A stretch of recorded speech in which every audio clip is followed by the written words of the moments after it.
Hello, this is Don, And this is Gina with Focused Healthy Family.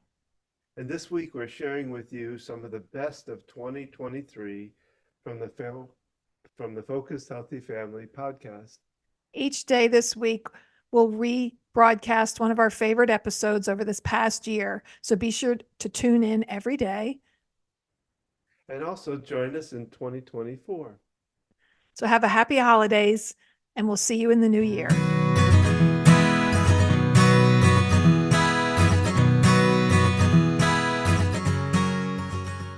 So at my mom's wake, she passed away about a month ago. The first story I told in her eulogy was that when I was in 7th grade, she was a teacher at the middle school across town, not the one I went to, but the other middle school. And every time people would meet me and find out my last name was Kasani and that my mom was, my mom, they would tell me that she was their absolute favorite teacher and the kindest person that they had ever met. So when I was in 8th grade and we had a basketball game against the competing school where my mom taught, I made myself a sweatshirt that had my name on the back of it. It said Kasani, because I wanted people to know that she was my mom and that I had so many people come up to me after the game or during the game and say, "Oh, Judy Kasani is your mom. She's my favorite. She's my favorite." And it was such a beautiful experience of recognizing that my mom had made an impact on all these people and that I was using it for my own benefit. But I told her all about it and she loved it. And my mom's experience in life, if I had to, talk about who she is she was just kind to everybody. She was a kind teacher. She was a kind mother. She was kind to her parents, her sister, the world. And when my dad got sick at 60 years old, they had big plans. They had just retired and she ended up dedicating her life to caring for him. He needed a lot of care. And one of the things that my mom never lost, even in the midst of all of that challenge, because it did alter the trajectory of her life, all of our lives, was she laughed all the time. So one of the things I love to hear in my own mind when I need it is my mom laughing, even about things that were difficult, not laughing at it, but with it, just realizing that that sometimes things are so difficult that it's absurd. And so we all need a little bit of release and it's connective and it, takes some air out of the balloon. And I'm very grateful that I learned that how to use humor in adversity. And I learned that through my mom. Well, hello, this is Gina. And this is Don. With Focused Healthy Family. And this is podcast number 52. And we're stepping back into the concept of the sandwich generation. Today, we have the honor of talking with Cathy Adams from Zen Parenting Radio about the sandwich generation and her experience caring for her mother. But before we get into that, let's hear a word from our sponsor. Hey guys, it's Don here from Focused Healthy Family. And instead of our sponsor today, I wanted to take a few minutes to talk about the workshop we're doing based on this book. And we talk a lot about the book. We've talked about it in our podcast, How to Talk So Kids Will Listen and Listen So Kids Will Talk by Adele Faber and Elaine Majlis. And what we were so impressed with this that we decided to do the training, the training for it and begin doing workshops on it. We've been doing them now over the last couple of years and have just been amazed by the changes that we have seen happen to parents who are dealing with kids and watching it changing how they communicate with their child, but also how it changes behavior and it changes anxiety. It brings anxiety down in the house. And like I said, I've had an added bonus to it is I use the same material, the same stuff that's in here for my adult world with my profession, because the concepts in this book, they give you real practical steps you can take to change how you communicate and make a difference between having a 15-minute conversation or a 1-hour battle. They tell you in here how to do that in many different ways. And so we do workshops. It's a 6-week workshop, It's a 2 hour a day workshop, but what we did is we split it into 2 days, 1 hour each day. We do it at noon Eastern time. And we have had people all over the world that have come onto the class, and really neat stuff. And I'm going to play for you uh, one of the parents' testimonies on what they thought of the class. So listen and see what they said. So, starting January 9th, 2024, we're doing our next series of 6-week classes, and they're at noon on Tuesdays and Thursdays, each week for 6 weeks. And you're going to gain a lot of different skills that are very important. Plus, you'll have the opportunity to have other parents and listen to how they deal with things and what's going on for them, and literally working through examples, role playing, um, learning some good content to the book, and just having a good time too. At the same time, we have a lot of fun while we do them. I hope that you can join us for this workshop. Again, it's all virtual via Zoom, and it's 6 weeks starting January 9th. You can find out more information by going to focusedhealthyfamily.com/workshops, where you're going to find out all about this wonderful workshop on how to talk so kids will listen and listen so kids will talk. Hope you join us again. focusedhealthyfamily.com/workshops. Thanks. And we're back. And today we get to talk to Cathy Adams. She is a self-awareness expert, podcast host. She's the author of Zen Parenting, Caring for Ourselves and Our Children in an Unpredictable World, along with other published books. She focuses on parenting and the personal empowerment of women and young girls. She's a licensed clinical social worker, a certified parent coach, a certified elementary school teacher, certified yoga teacher, and she teaches at the sociology department at Dominican University and Elmhurst College. Welcome, Cathy. I am so glad you're here, and I so enjoyed the story you shared about your experience with your mom. Thank you for inviting me. I love the topic that we're going to be covering today. I love what your podcast is all about. So thank you. Well, you get started. So we listened to your podcast. We've been listening for a while. And when you talked about your mother's passing and helping her navigate with her dementia, I believe you said she had Lewy body dementia, and that hits real close to home. My father has Parkinson's, and his dementia has kind of snowballed since COVID started, and he's just recently out of the hospital, and juggling that along with raising our kids, and just how you talked about navigating that, and just love to kind of delve into that more. And in particular, the most recent podcast I've listened to by you is talking about the principles of Zen parenting, and just how you're able to incorporate that into helping care for your mother, juggling, communicating with other family members, other people involved in her care, and with your girls. Yeah. That was a big question. Yeah, I can do it. I can do it, Don. I can do it. I can cover all these topics best I can. So I'll back up a little and say, I was just sharing with both of you off air before we started, is that I really don't know what it's like to be an adult without caring for one of my parents. My dad had a heart attack and stroke when I was 27 years old, before I had kids. And they told us he wasn't going to make it, actually. But somehow he did. And he ended up having to go through rehabilitation and learn how to speak again. And he still struggled with aphasia his whole life after that. But, really basically was chronically ill for the next 17 years of his life. The fact that he lived that long, I think they told us when he left that it would be maybe 5. So my dad's kind of a miracle. But he, my sister and my mom and I helped care for my dad, even though he wouldn't have put it that way. He was one of those people who was like, I'm 100%, I'm great, I don't need anything. He's my dad was I always said he had beautiful denial, because he was never angry. He was never mad at us, but he didn't agree with us. He knew that we were doing everything in his best interest. But then the other thing he would do is he obviously was in the hospital a lot, in and out of the hospital. And every hospital he was at, even if it was a new one, he'd say, I have the best nurses, the best doctors work here. He was just an optimist, but I always understood there was denial in that optimism, but it allowed him to thrive. I mean, 17 years, right? After getting sick. So my dad passed away in 2017.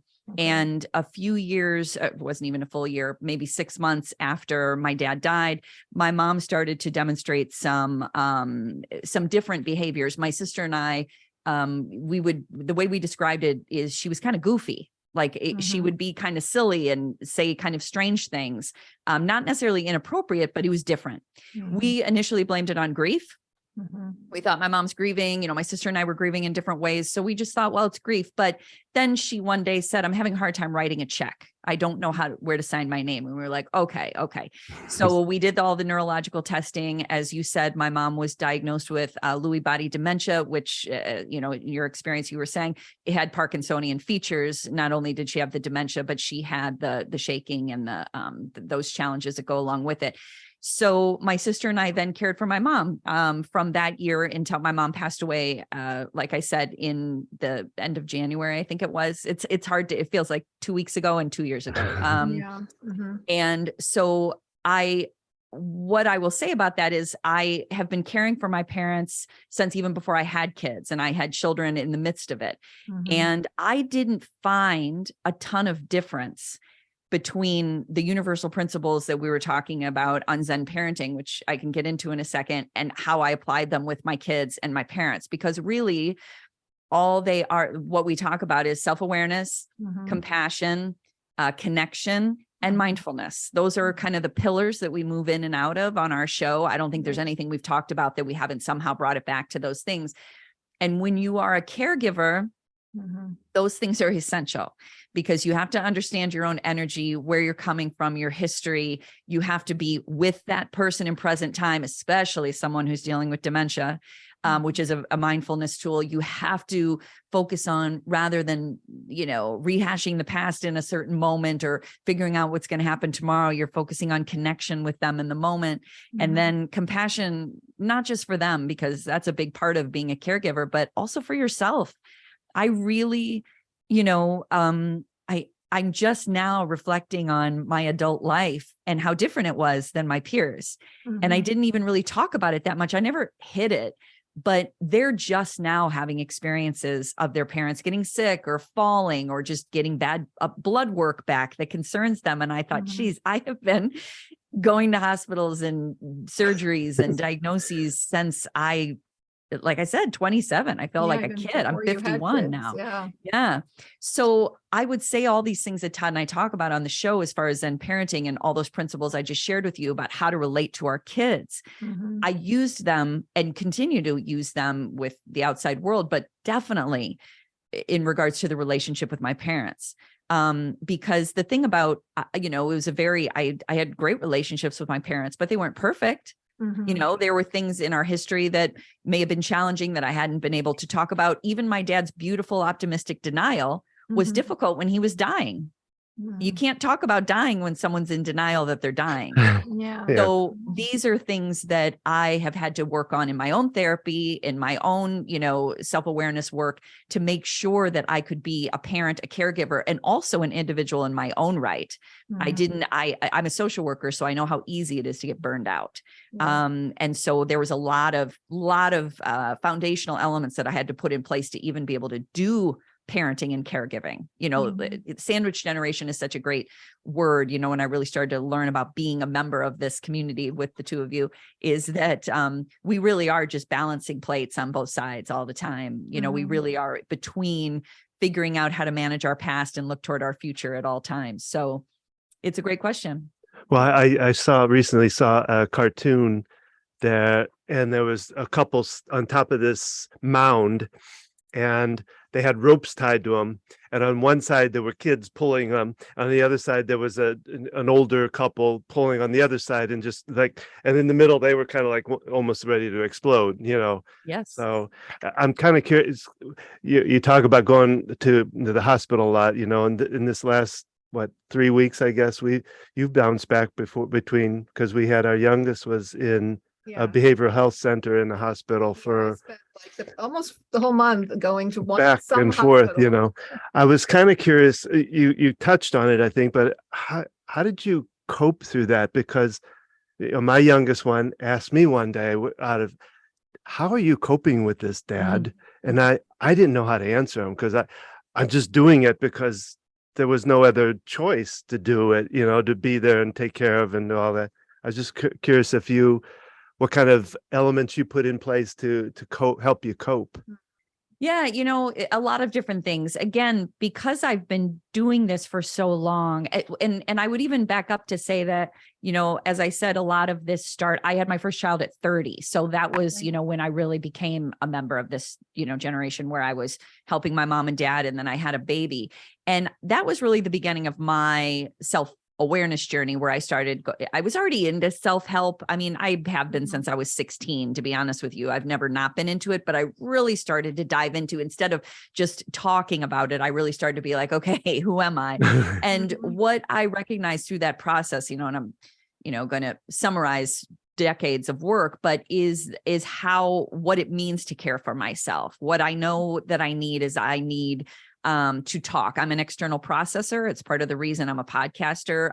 Todd is not an external podcaster or an external processor, but he knows I am. So I need to discuss these things. I am a therapist, but I also go to therapy. I'm a big believer in having someone to process with. I am a member of a women's group where I talk with other women who are having similar experiences.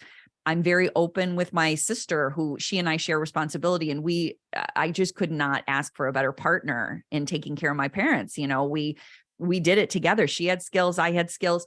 And then really basic things like I get sleep, I go to bed. I do yoga. I'm a yoga teacher. I know how to breathe. And I mean that not just like, oh, take a deep breath, but I really know how to calm down my system, because I have a tendency to be anxious. That's just part of me and my childhood and just who I am. It's like, where does it begin? Right. And, so I'm very aware of that. I'm a journaler. I'm a writer. Like, self-care to me is not hey, what should I do today? It's kind of how I survive. I mean, the first 3 things I do in the morning, are all about self-care. They're all about me first. And it was more difficult when my kids were little, I have to be honest, because sometimes they were in bed with me or waking me up and I couldn't focus on myself first. But then I had to build it in later in the day, or I had to stay up an hour later. Like I don't, some of my friends who are, like I do meditation, and some of my friends are like, don't you just want to stop having that kind of schedule? And I'm like, well, but I know what the outcome is then. Like, I've learned this. If I don't stretch or do yoga or breathe, it's going to go sideways. So right. It's just a dedication to myself. It's like, the word I use in my book is a devotion to myself. Okay. Because I know my work is my parents, my children, my clients. We are all in this profession of giving to people. Yes. So how do you do that if you are not like giving to yourself, devoted to yourself? Because people count on me, right. And so me taking care of myself, I can't stand when people call any of those things selfish, but no, there's nothing selfish about it. People count on me. Right. I have to show up. So that's, it's over the years, it's not even self-care anymore. It's just survival. It's how I live. Yeah. Because if you're not taking care of yourself, you're no good for anybody else. I talk about it. It's selfish with a capital S. Yeah. It's what we're supposed to take care of ourselves first. Absolutely. In order to be able to take care of anybody. I'm sorry. Did I interrupt? Yeah. Sorry. Well, I suffer with depression, and it's very situational. When I look back over the years, it doesn't follow a particular time pattern or, time of year. And like you said, working as an occupational therapist, I'm a caregiver with my kids. I'm a caregiver. Don went through heart disease himself. He had a heart attack and open heart surgery, and caring for him. And now with my parents, and I realize how draining it is when I'm not doing those things. And I've seen, me at my worst when I have two. Mm-hmm. We see Sorry. each other. Mm-hmm. And knowing the other side of it when I'm not following through on those things. And like you said, it's survival. It's, I'm a writer too. I write and I journal and I have a blog, and I do it like for myself. And it's Yeah. like, if one person reads this and they gain something from it, that's wonderful. And it's how I process things. And when I'm not doing that, I'm not functioning as well. Yeah. Yeah. So I Well, and another word that is always helpful to me is that's my responsibility to take care of myself. Like I used to have this program that I ran for 5th grade girls, and I loved it. And my first, the first thing we'd always open it with is, what is your number one responsibility? And the first times we'd meet, they'd say things like walking my dog or doing my homework. And then by the 6th week of being together, they'd say me. My most important responsibility is me, because that paradigm shift for children, when they think that everything is about giving away, or focusing on their peers, is that shift back into themselves. And again, parents fear this because they think it'll teach their child to be, egocentric or even more have the world revolve around them. But it's the opposite. If a kid knows they're vital and they're important, they don't need all that outward, it's like an intrinsic motivator. They don't need the external world telling them they're okay, because they're doing that themselves. Right. Like narcissism is not somebody who's practicing self-care. That's a need for everyone else to tell them they're great. And, self-care or understanding you are your own responsibility, you don't need it. We all need a little, but you don't need it as much. You don't need it as desperately, because you love yourself in a way that other people may not be able to understand. Yeah. And it's so important in so many areas. Our middle child is living on her own now. And we had to talk to her about balancing work and life and speaking up for herself at work. And it's a little tricky. She works for her aunt, my sister, and letting her express what her needs are and wanting to empower her with that, because she's a people pleaser and she wants to do it all right. And she doesn't want to offend anybody. And someone actually said something to her about, well, all you're thinking about is yourself. And I told her, that's okay, because nobody else is going to just think about you. You have to take care of yourself. And part of me realized, I want her to gain all the knowledge that I've had in my 53 years. And part of me has to step back and say, okay, she's got to live her own path. Some of this confidence I have has come about from life experience. And at 21, you're not going to have all that. But no, and that's like the messiness of raising humans is, I think it's really interesting to, I've been working with parents, like I said, for, 20 years, and that they're, if our kid is 5, 10, 15, 20, there's this belief of like, why would they do that? Or how would they make this mistake? And I can't believe they made that choice. I'm like, this is the messiness of humans. Like they don't know yet. We wear these adult glasses, the question, asking children things like, why would you do that? Or who do you think you are? They don't know. I don't know why I do these things.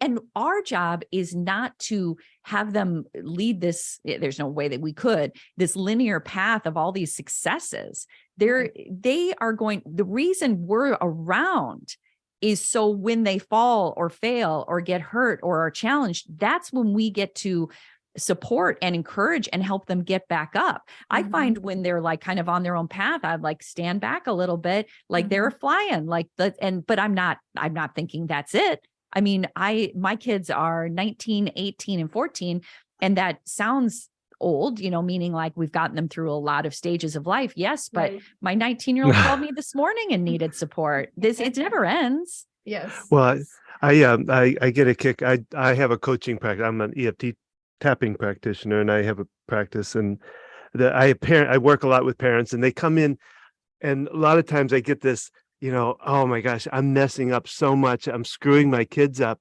by all the mistakes I made, my past life, all of that stuff. And I really try to work with them and thinking more about it as these mistakes are lessons. Yeah. That by if you've made it through it and you've made amends or whatever to come out of that mistake or that problem, you've given them a beautiful lesson on how they're going to do it someday when maybe they're going to get that same situation.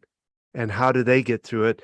They can get through it by knowing, well, one, that it sucks, but that mom made it through it or dad made it through it. And this is what they did. I can do it too. And it gives them that confidence by experience. Yeah. And trusting that there's no other way to get through life, like the belief that our kids will have some certain path or be successful in this like cultural way of talking about success or societal expectations of, certain job or marriage or children or whatever. Even if they had all those things, they're still going to struggle in some way. And that's not something that any human should avoid. I mean, because that's, I'm thinking about my greatest struggles. A lot of them weren't even things that I necessarily contributed to. Life just happens. And I'm not saying I was like not to blame at all. What I mean is like, they weren't things I expected to happen. Let me say it that way. I may have played a role in it, but the things I feared the most, those things didn't happen. It was these things that I had no idea were going to happen.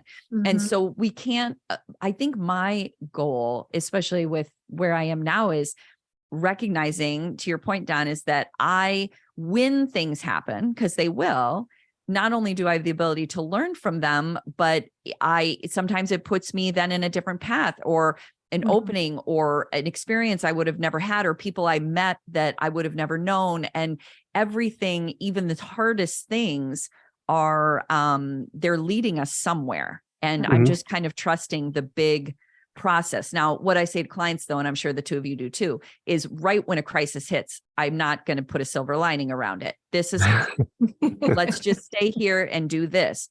Those kind of commentaries, like what you and I were just sharing, that's for later. That's for, do you notice how the days are getting a little better and we're getting stronger? Because I don't like spiritual bypassing. I think we really need to kind of, when we're in pain, it's okay to be in pain. We don't have to jump to the next thing too fast. That's just part of, if we can handle that, then we're not as afraid of it, Right. Yeah. The only way the other side is going through it. You got to go through it. Yeah. You got to get through the muck and the mud. And so thinking about these topics, as we're talking about kids, I'm finding it very different. My mom is in great health, yet I see the stress and strain on her and caring for my dad. And so it's very different helping my mom versus helping my kids. I raised my kids. I know where they're coming from. We have this very close connection. And my mother and I are close to some extent, but don't have a super deep relationship. We don't talk every week or anything. Lately we are, but and so just having to understand her and where she's coming from and her generation and how she was raised and what she's able to handle and process, and helping her navigate this process alongside dealing with my dad and and the ever expansive and unpredictable world of dementia. So is there a question behind that? I can rip off of that because I so know what you're saying. And I feel like this, again, another thing that we talk about a lot with Zen parenting or relating to our kids. I'm just using the word Zen parenting because that's what I write about. And just for clarification for people listening, Zen, I'm using the word not in the practice of actually being like a Zen Buddhist or like being a practitioner of Zen. I use the definition of Zen to mean like everything changes, everything's connected, and pay attention. That's like the best description. That's like the mainstream way of understanding what Zen is, and that everything's a paradox. Everything's light and dark. Like Zen, I feel, has all these principles that if we could make them more mainstream, I think we'd understand life better. And there are people that practice it on a daily basis in a more religious, cultural way. And I'm always here to say that is a completely different thing. I'm trying to use it, like take the beauty of it and try and understand it in a day-to-day experience, just like I do with yoga. And, how do we pull the best out of it rather than not even look at it, right? And so I think when it comes to this idea of pay attention or, everything changes, it's like with my mom, I'll just focus on my mom since you're focusing on your mom. I also had to care for her while she was caring for my dad. And I got to know her a lot better then. And I don't mean better like we went to more lunches and bonded more. I mean, like I saw my mom through a much more human lens of like what she dealt with, who she is, what her, you know, as you said, societal expectations were when she was growing up, her cultural boundaries around what's right and wrong to her because of being, she was actually silent generation. She wasn't even boomer. She was 82 when she died. So she was like right at the end of that silent generation. Right. There were just things that were going to be a certain way, and I was not going to change them, nor did I need to. There's like an acceptance of this is who my mom is. These are her limitations. These are her expansive parts. And I didn't go, a lot of times we go into a conversation with a parent and we know exactly what they think and how they're going to react, but then we get kind of pissed that they reacted that way. But that's what they're going to do. Like, we know what they're going to do. So instead of being like, wow, can you believe they did that? Yeah, I can, because that's what they do. And it's very similar to being with kids where it's like, you have 3 kids. So do I. All my kids are very different. So they have different reactions to things, different experiences. And I don't try and parent my oldest the way I parent my youngest. And same with my parents, my dad and my dad had physical limitations and a completely clear mind. So that had its own difficulty of watching him suffer physically. My mom had no physical limitations and her mind was not clear. And that was even before dementia. She was dealing with anxiety. She was dealing with caregiving. It wasn't just, it's not all dementia. Some of it is like their own mental health. And I knew I did try sometimes to like offer my mom new ways to see things. And sometimes she was open to it, but I also knew when she was done and that we should call it a day, this is as much as we can do today. And I love you, Mom, from this place, and I had to do my own work about what I didn't get as a child or what I felt like she should respond. I didn't need my mom to offer me apologies or explanations to things, because really, as you said, Gina, when you look at it, it makes sense why they did what they did, right? Yeah. Even if it wasn't great. Well, I'm just kind of curious. And when you talked about seeing your mom from a different lens, a couple of things. I'm wondering about your kids and their lenses to you, but also to your mom. Yes. Did it, how did that, did that change because of what you were going through? How they even saw you, and did they learn from, kind of learn from that?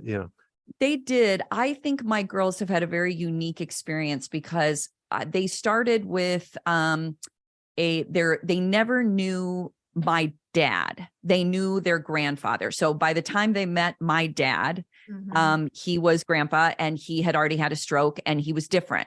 He was, like I said, he was all of his mental capacities, he just couldn't express them. So he had different language. He didn't have all the words, for those who don't know, aphasia is basically where you know what you want to say, but you can't retrieve the word. And it's very common with dementia. For my dad, it was for a stroke, because he had a stroke on the left side of his brain. So my girls grew up with a grandfather who spoke kind of funny and who also had a cane and who was in the hospital for a long time, and they knew their mom would get pulled away. But I believe that if you were to ask them if they were here, I think it grew their compassion and respect for the elderly. We went to a lot of, my parents ended up in a assisted living place. And so my girls have been surrounded by the elderly since they were little, and they don't fear, they are not uncomfortable with elderly people. They would help my dad. They'd open doors, they'd grab his cane. They would, and then with my mom, again, she ended up in assisted living or a more memory care kind of situation, but we were there all the time. So my girls even learned how to interact with a person with dementia, which is just follow their lead. Right. Whatever they're saying, you just go with it. And, you're like, if they say they need a new car and they're ready to drive to California, you're like, that sounds lovely. You just go with it. That's your dad with his Corvette. We've had quite an adventure with driving and my father, and he reached the stage of dementia where he's not in denial, but he's unaware of his limitations. I had to take him to fail a driver's assessment because I knew he wasn't safe to drive. But in his mind, he was buying a brand new Corvette. And I had to be like, okay, Dad, what's the plan B if you don't pass? And Yeah, it's been an interesting juggling act when you bring up driving, Yes. because he kind of jumps right back into that as soon as anybody brings up cars and stuff. But Well, and you're kind of grateful to the state for that reason, because I Yeah. also had to take my mom to fail 2 driver's tests. Like, and I say 2 because the first one, the guy was kind of a jerk, and she's like, I want to try again. I'm like, absolutely. So we went to a different location, and we started, and she didn't pass the vision test. okay, So we couldn't even get to the next place. And so my mom was finally like, okay, like I didn't have to do it. The Yeah. state did Yeah. it. And then we were like, I could be her support system rather than her person yanking away. And not everybody gets that luxury. A lot of people have to make that decision for their parents. Well, you had a doctor that kind of, or not, it was somebody that came back and kind of gave him a little bit of hope that he might be able to do it again, which was like, oh, what did you do that? You know? because Yeah. when they moved up from further in South Carolina to where they live now, closer to us, and he had Parkinson's and he was having double vision. And I actually, being an occupational therapist, I had him go to an outpatient OT center and had an OT assess him for all the visual perceptual skills and the reaction time and all those things that go into driving. And he Yeah. passed that time. That was about 8 years ago. So I had to take him back to the same place about a year ago. Well, there was a time he and I were driving together. I think this was a time they were moving up here, and he and I were driving down, I think, to get a van back down to the lake. And we're driving down this little 2-lane road, and I'm driving along and I hear him going, 1, 1, 2, 2, 2, 1, 1. And he kept doing it every time a car would pass or something would pass us. And finally I said, what are you doing? And he said, well, the car comes at me as 1, and then it splits off into 2 and comes back together as 1. I was like, well, I'm glad I'm driving then, you know. Yeah, the brain, it changes. And that's the thing, is like, it makes, again, I'm talking about it making, I know dementia doesn't always make sense. And even an aging brain, you know, we look at it and we're like, oh, they're just really struggling, but really they're utilizing new ways of understanding the world. Yeah. Like, that's such an interesting perspective of, he's like 1, 2, like that's something my dad would have done too, is he would have explained, because and he may have understood it the way I did, but he couldn't express it. So Right. he would say it in a way, like my sister and my mom and I became whizzes. Like anybody else would be like, what did he just say? I'm like, oh, he said blah, blah, blah, blah, blah, blah, blah. Like Right. I started to learn the way his brain processed things. And Right. that's, you know, and when we're tired, you know, going back to self-care, when we're tired or scared because we're in the car with them, or frustrated, it's hard to be compassionate. It's just annoying. I mean, let's just be honest. Like, we're just like, this is annoying and I'm exhausted. But when we are, again, if we're full enough, you know, if we have enough energy, they are absolutely intriguing. And it's like learning about a new way of viewing the whole world, you know, of how you manage life, how you talk to people, how you use words to explain something when you don't have access to words. Like, they are fascinating. But when we're in a hurry, when we're tired, they're just, Right. it's just energy drain. So Sure. again, going back to your first question, that's another reason, because can we stay more curious about them rather than annoyed by them? That's just like with kids. Yeah. Yeah. To speak to what you said, as far as seeing your mom through a new lens, my dad went in the hospital 2 weeks whenever it ago. was, 2 weeks ago or something. And so I was going down there to be there with her. And it really did kind of shift the relationship a little bit, and seeing things from her perspective and kind of joining her where she's at, just like with kids, you know, as they grow developmentally, they're changing. And it was kind of a nice opportunity to connect with her on a different level. My mom's 79, my dad's 81. So they're kind of at that cusp of baby boomer silent generation. And just seeing how she is dealing with things, and some things I didn't like about her personality. I'm like, well, it's serving her right now. She doesn't take things too personally. She's a little more emotionally removed, but it's helpful when my dad's cursing her out or, you know, mad at her because whatever she did to him. I think she wants a divorce. His mom, he's really wrapped up on this. Every time she left the hospital, he thought she's well, and I think he even thought she was seeing somebody, you know. So there's this whole delusion that he can get wrapped around, and that she's able to kind of laugh about it and kind of stay removed from it, and just how that's serving her now. And it has been an interesting experience, and kind of joining her in her own process of where she's at in life. And it's a change though. And I can only imagine the change for her in going from, a partner, a husband, to someone she's caring for, and very different, looking at their relationship and how different that must feel for her. Yeah. One of the things that is, I'm very aware of now, especially that both of my parents have passed, is that my parents had a full and big life before I even came around. Yeah. And I think sometimes when we look at our parents, we view it through the lens of how they affect us. Like, I wish they would act different or say something different or not do this, not talk to each other this way or whatever.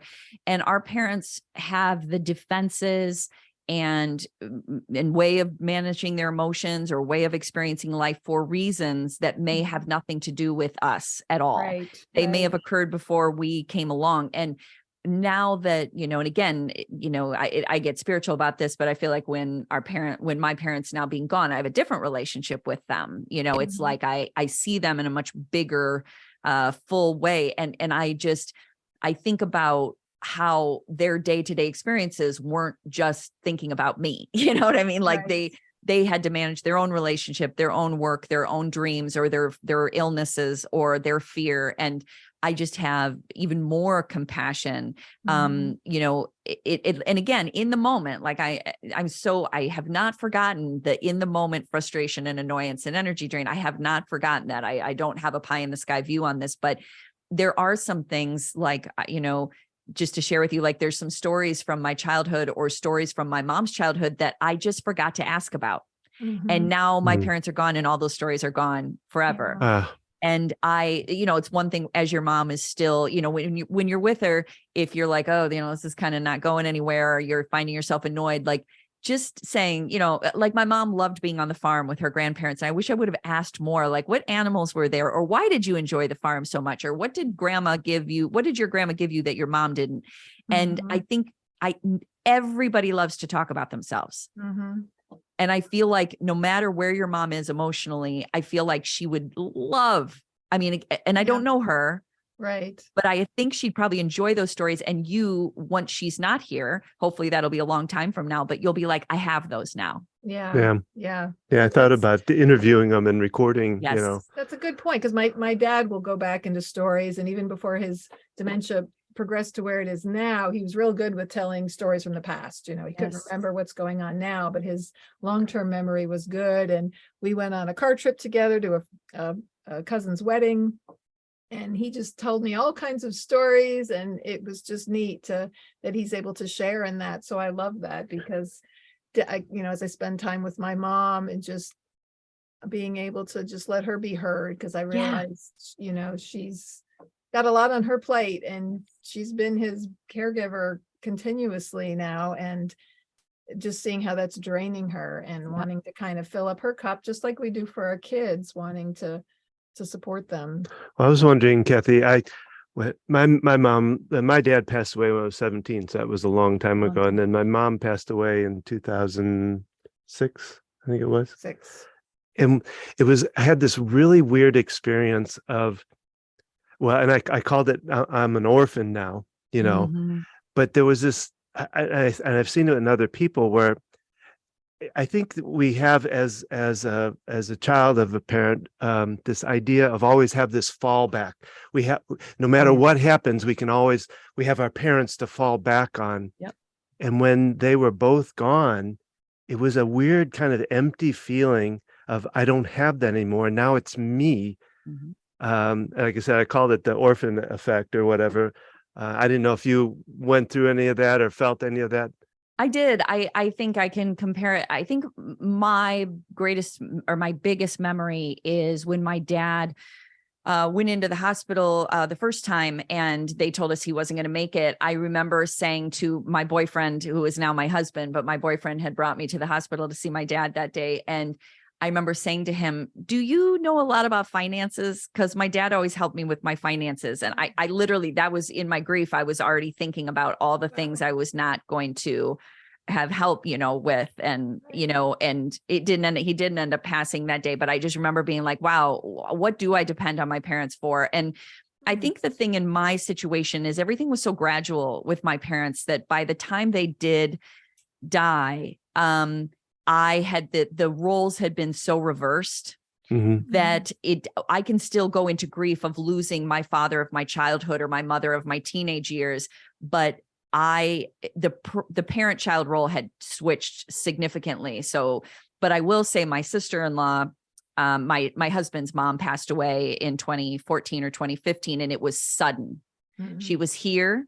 She was actually staying at our house. And then on a Thursday, Todd took her into the hospital and she never came out. She died on Saturday. Wow.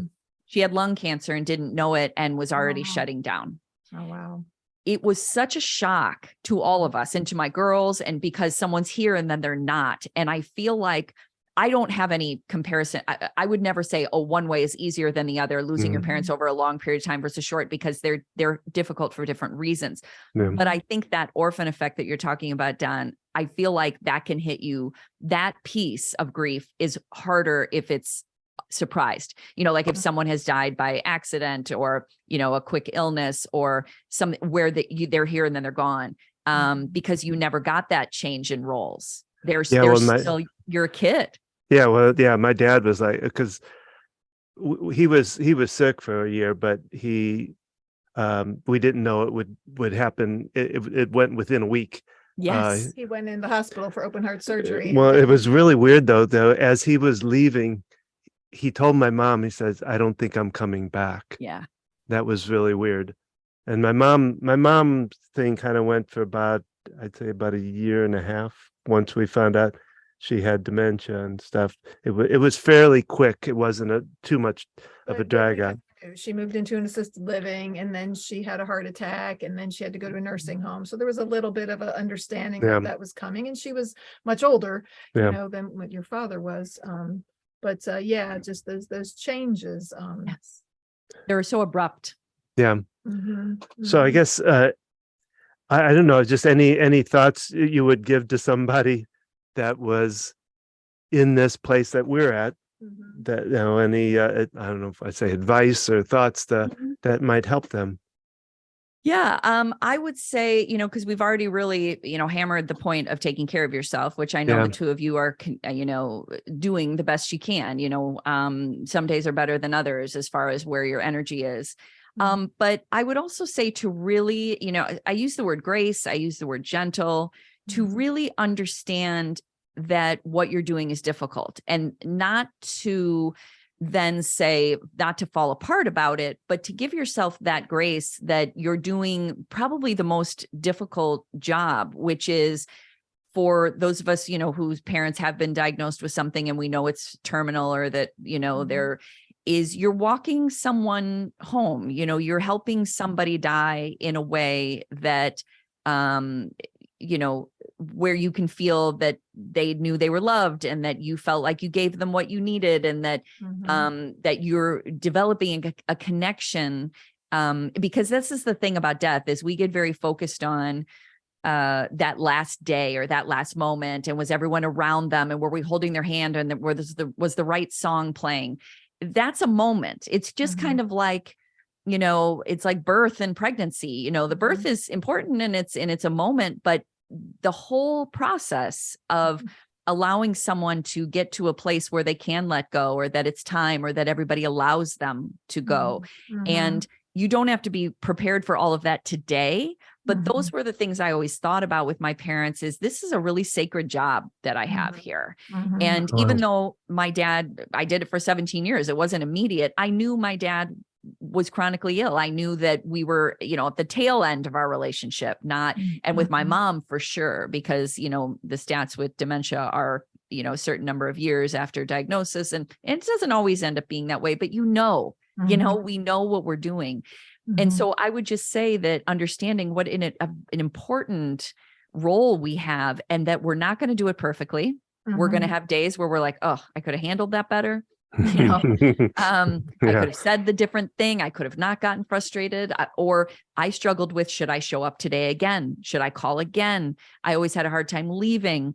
I should have done more, but I really understood I also needed boundaries to as we said before, to then have energy for my husband, my children. Mhm. And my parents, even though my mom in dementia didn't always know that, like she would be like, why are you leaving? Or when are you coming back? But I also understood one of the beauties, one of the only beautiful things of dementia is the time. They don't understand time space continuum anymore. So sometimes I'd be there all day and she'd be like, you didn't show up. I'm like, I was there all day. So I stopped getting too wrapped up in the words she said to me because I understood. Right. But I guess the basics, the words, self-care, compassion for yourself and the person in front of you, just be there in that moment. Even though, you're walking them home, you're like, let's just do today. Let's just do Mhm. today. Yeah. I say that with my kids too. Let's just do today. Mhm. But with Mhm. the big picture understanding of where we're going. With my children, where I'm going is I'm helping them live a life on their own without me. Right. And then with my parents, I am helping them get back to where they came from. I'm just whatever language. I try not to use religious language because everybody else has a different perspective. Sure. We want to make it as general as possible so everybody can see themselves. But Right. so, it's, and also the most obvious, like we're doing right now, let's talk about it. Yeah. That's why I loved the email from the two of you. Cause you're like, we talk about these things. I'm like, yes, let's talk about death. Let's talk about caregiving. Let's talk about pain. Let's share our struggles with each other. Sure. Let's not do this alone.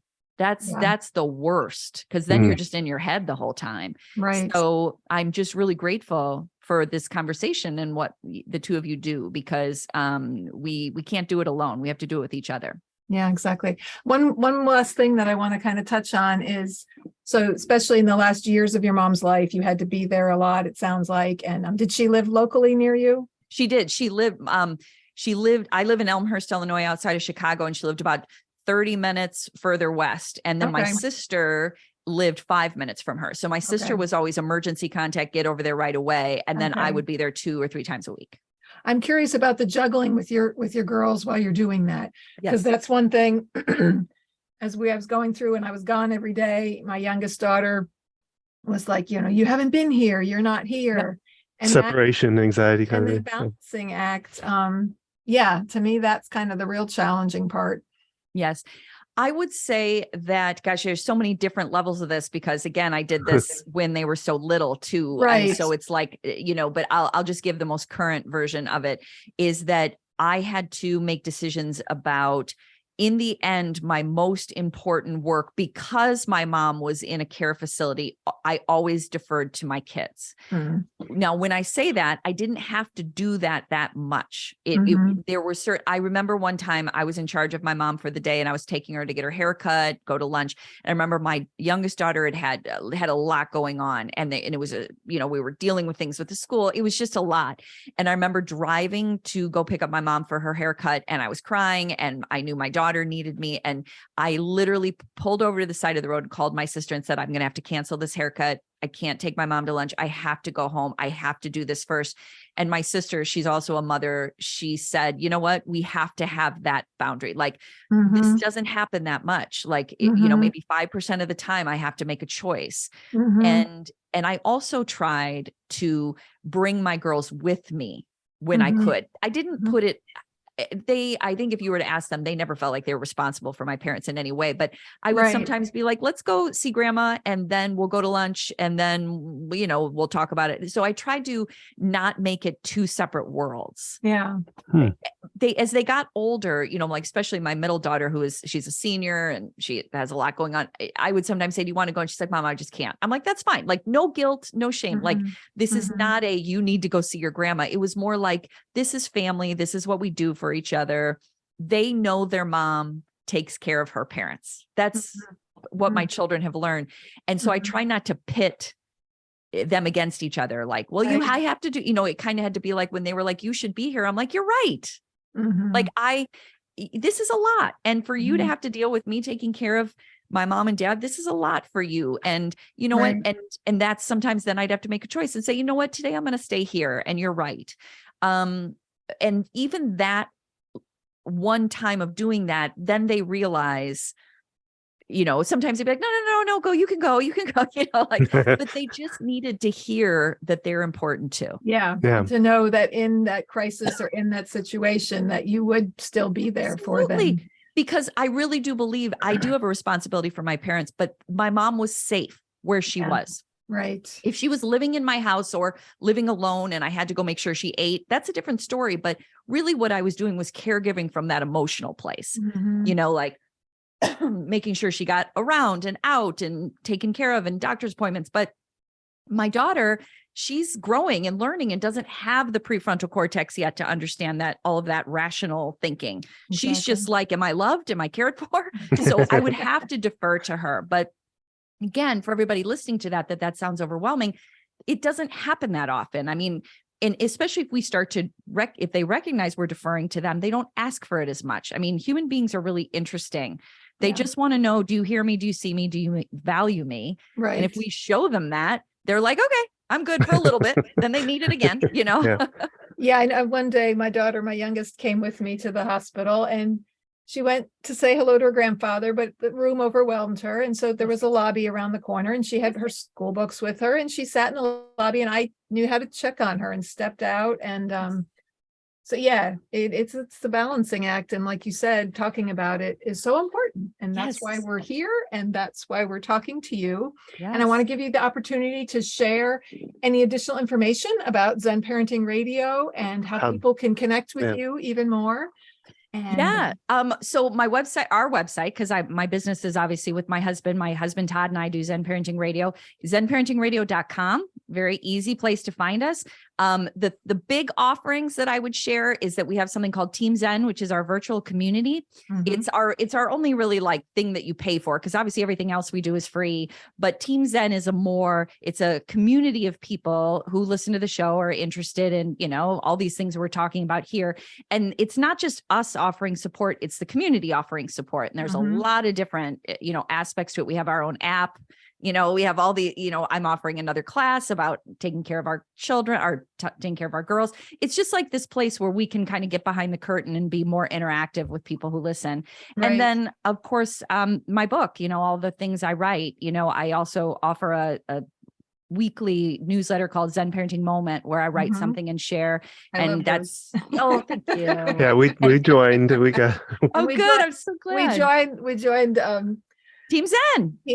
I saw your name. I was like, I know Don and Gina. I was telling Don about it. I was very excited. I'm like, we really need to join this. And I was checking it out today. And I love that idea of community. Don and I were trying to grow a similar thing with the Parent Club, with the communication skills classes, because it helps to lean on other people. It's like when we do these classes for parents about communication with kids, them hearing from another parent dealing with a similar situation, it gives you validation that, okay, I'm not screwing up my kids. I don't have kids who are whatever, that this is just normal part of parenting, normal part of these processes. So it's been wonderful to talk with you today about Zen parenting and about this topic of juggling our children and our aging parents. With sandwich generation, yeah. Yes, being sandwiched in the middle of it all and trying to make sense of it all. So we really thank you for being part of this. It was a joy to meet you and to hear you have such great information and stories and everything. Yes. Oh, thank you. Well, like I said, thank you for inviting me. I appreciate what you're talking about.